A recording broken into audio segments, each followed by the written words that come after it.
A minha mãe um dia chegou em casa e eu estava imitando o Ney Matogrosso, porque eu tinha uma tia hippie, a única de Formiga, que morava... A única de Formiga. É, na verdade, Júlia, não é mentira, extraordinário. não. Ela foi para o Rio de Janeiro. Oh, tão gira, Valéria. Tão anos 80. 15 anos, Flashdance, Michael Jackson. Exatamente. Ali, total. Eu empenhadíssima.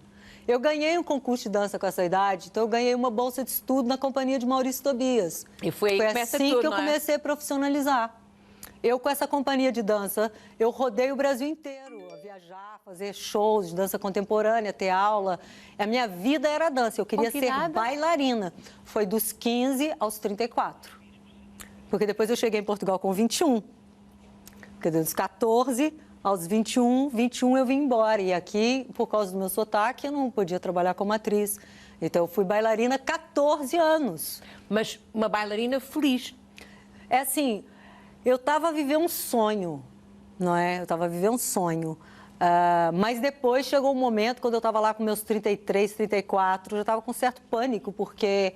Eu não... Esse é o Maurício Tobias. Que foi para si uma pessoa muito importante, não é? Esse cara, ele foi o pai, porque, entretanto, meu pai morreu, eu tinha 16 anos. E esse meu professor de dança é que foi a pessoa que me criou. Porque eu lembro um dia ele chegou e eu estava lá embaixo com todo mundo, estava todo mundo fumando. Eu acho que eu nem estava, mas ele viu e ele ficou uma semana sem conversar comigo e me suspendeu das aulas. E por quê? Porque ele dizia, um bailarino tem que ter respeito pelo corpo e tal. Eu acho que vem dele essa coisa minha de gostar de cuidar da saúde, de não beber, de não fumar, de não gostar de drogas e tal. Foi ele. E não só, ele me deu disciplina, eu era muito indisciplinada. Ele me criou, ele me deu aquela... Ele era bravo. E ele vinha do Alvinelli, nos Estados Unidos. Ele é um gigante, é um grande artista. Os seus pais não puseram nenhum entrave a esta ideia da bailarina que anda pelo país inteiro? Pois é, o meu pai morreu, né? Então eu já não podia falar nada. Sim, mas subitamente, não é? Não teve graça nenhuma. Mas sim, é bom. Ele não podia falar nada porque já tinha ido. Sim. Mas a minha mãe sempre foi tão extraordinária, porque eu acho que a criatividade, ela vem de uma criança que não é reprimida. E eu fiz muita birra. Minha mãe falava que eu fazia birra de rolar no chão, assim. De vez em quando ela tirava a chinela e me dava. Tipo, né? Minha mãe falava, psicologia de criança é isso aqui, ó. É chinelo. Tipo, tudo ela achava, trauma, ela achava que era uma chinelada. Não me fez mal nenhum. Mas pronto, era aquela época, era aquela mentalidade. E a minha mãe, eu acho que ela nunca pôde muito comigo.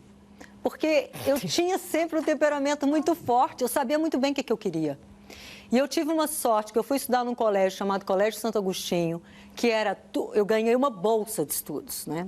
E então eu fui parar nesse colégio. E esse colégio era onde todo mundo que chumbou nos outros Santo Agostinho foi para esse, porque era tudo artista. Então eu fui parar num colégio de artista. Então estava certo, estava tudo certo, foi parar onde devia ser. Mas para si foi um grande choque a morte do seu pai, não foi? Foi, nossa, a morte do meu pai foi 16 algo anos, assim... é muito novinha. É.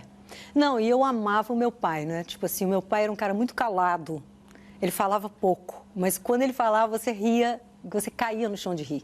Ele tinha um sentido de humor, ele era muito inteligente, ele era muito culto. E ele nunca foi machista. Ai, que maravilha. A minha mãe era bem machista. O meu pai não era. E então eu lembro assim que o meu irmão às vezes dizia assim, pai, isso não está certo. Eu que sou homem, cheguei à meia-noite e a Tuca, que ele chamava de Tuca, a Tuca é mulher e chegou às 2. E aí meu pai dizia, mas amanhã chega às 3, que aí você está chegando depois dela. Portanto, não ia nesse tipo de argumento. Nesse argumento não dava. Meu pai tinha zero machismo. Aliás, ele achava que era tudo de igual para igual. Que maravilha. Uma casa com 3 filhas?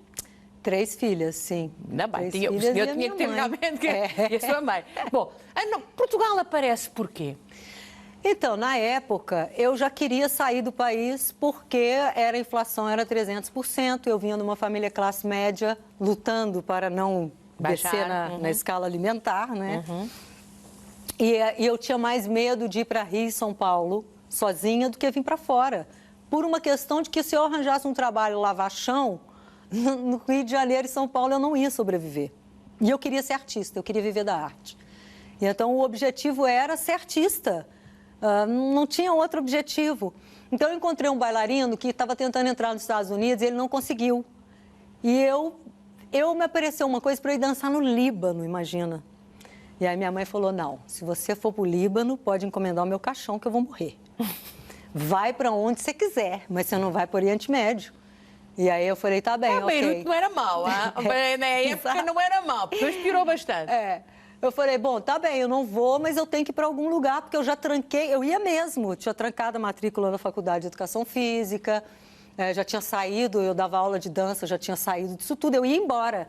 E então eu encontrei, ele falou assim, mas eu falei, então vamos para onde? Ele falou, vamos para a Europa, vamos para Portugal. E eu, Portugal, fui pegar o Atlas, na época era Atlas, não tinha Claro, Google. Google, claro. Eu peguei o Atlas e vejo umas coisinhas assim, tem castelo.